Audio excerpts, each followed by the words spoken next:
Imagine standing face to face with a being that could outlift you, outlast you, and outfeel you something 3 times stronger, built like a walking fortress of flesh and bone. And here's the kicker, this wasn't some alien or mythological beast. This was your cousin. Meet the Neanderthals, living relics of prehistoric brilliance, whose echoes still whisper through your DNA. For over a century and a half, we've misunderstood them entirely. When their bones first surfaced in a German cave in 1856, the world rushed to label them brutes, cavemen, relics of a failed branch of humanity. We assumed they were outwitted, outclassed, and ultimately erased by the genius of modern humans. But the truth, uncovered bone by bone, tar flake by tar flake, is far stranger and infinitely more impressive.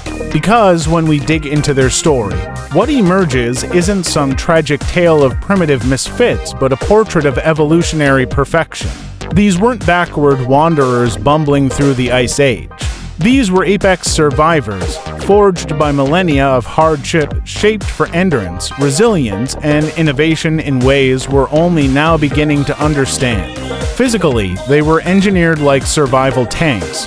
Broad bodies with short limbs, compact and powerfully built not due to evolutionary error but precision adaptation.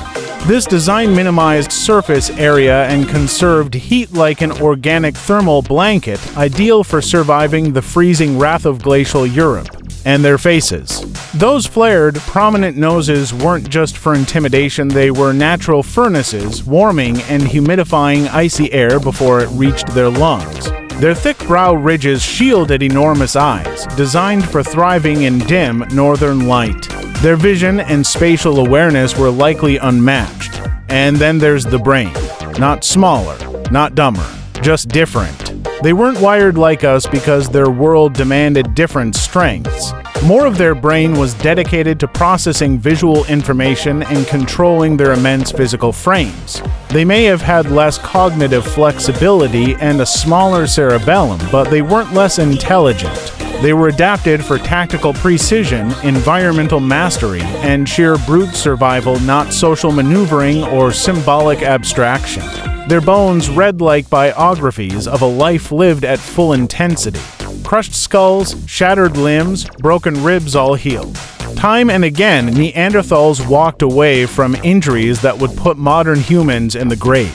They fought dangerous animals up close and personal, and often walked away blooded but alive. Their skeletons tell a story of constant battle, relentless hardship, and miraculous recovery. They weren't fragile beings. They were anatomical fortresses designed to break and rebuild stronger. But it wasn't just their bodies. Their minds were nothing short of revolutionary.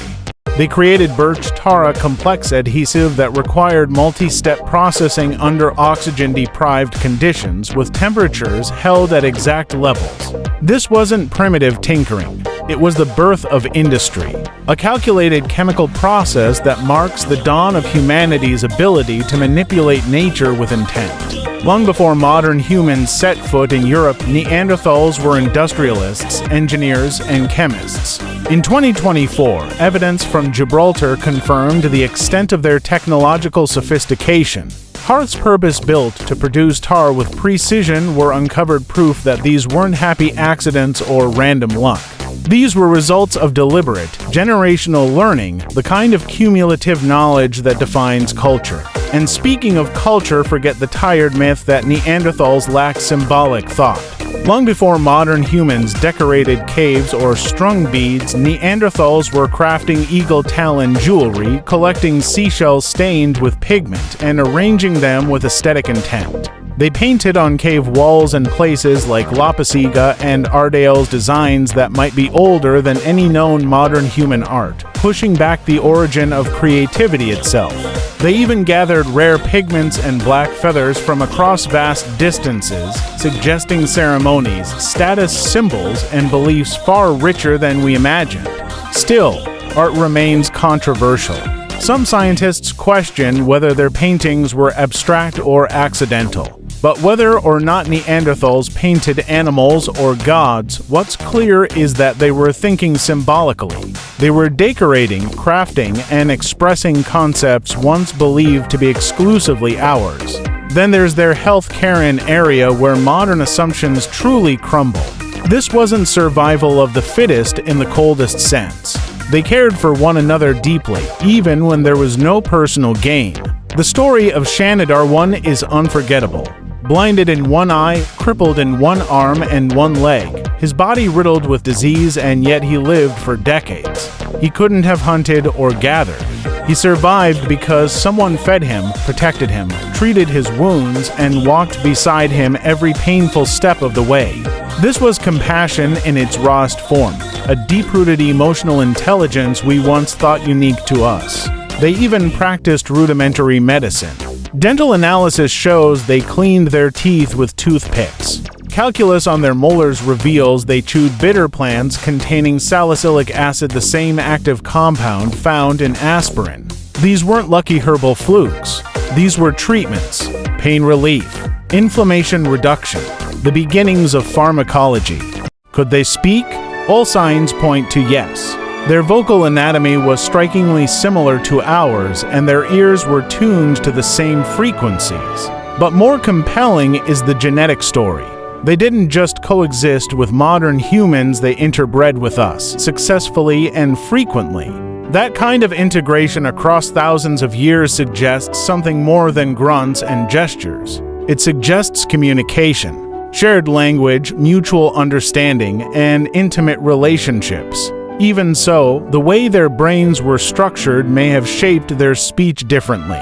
Some researchers argue their smaller cerebellum might have affected their ability to form abstract metaphors or complex grammar, potentially influencing the trajectory of symbolic culture. This linguistic divergence could explain the explosion of creativity seen in Homo sapiens and the eventual disappearance of Neanderthals. But disappearance is the wrong word. They never truly left. In 2010, scientists sequenced the Neanderthal genome and found something astonishing. Every person of non-African descent carries traces of them between 1% and 2% of our DNA. Some African populations also have traces, likely due to later migrations. And this Neanderthal inheritance isn't just historical curiosity. It shaped who we are. Genes linked to immune strength, skin tone, and metabolism were passed from Neanderthals to us because they gave us a survival advantage. They helped early modern humans thrive in new climates, resist disease, and adapt biologically to the planet's challenges. Some of these genes also come with trade-offs linked to celiac disease or variations in pain sensitivity. But that's evolution. Trade-offs, adaptations, survival. So, why did they vanish as a separate species? That's still debated. Some blame rapid climate shifts. Others point to disease, competition, dwindling networks. New research from France's Rhine Valley tells a haunting tale. A Neanderthal group genetically isolated for 50,000 years despite living only a short journey from other groups. It suggests fragmentation, isolation, and fragility hidden beneath the surface of their strength. In the end, maybe their biggest strength, adaptation to a specific, brutal world, became their greatest vulnerability. When that world changed, they couldn't change fast enough. But they didn't vanish. They became part of us. Neanderthals weren't evolutionary dead ends. They were partners in the shaping of our species. Their strength, their resilience, their intelligence, it lives on. Every time you recover from illness, thrive in the cold, or show kindness to the vulnerable, you carry their legacy forward. They weren't some primitive shadow of humanity. They were a parallel brilliance. Survivors, healers, innovators, artists, ancestors.